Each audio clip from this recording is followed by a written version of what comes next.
નોટબંધી દરમિયાન કરાયેલ મોટા વ્યવહારો બાબતે 2 આંગળિયા પેઢી અને સોનીની વેપારીને ત્યાં ઇન્કમટેક્સ દ્વારા દરોડા।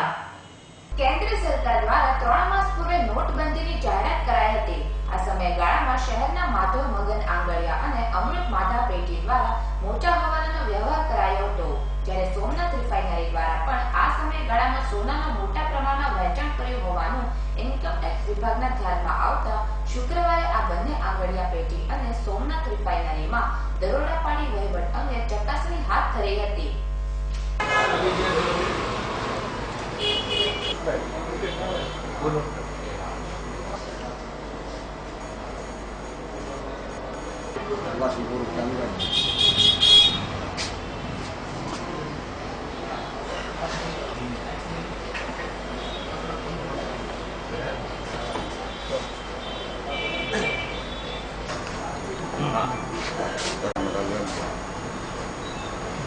Biar tidak kotor.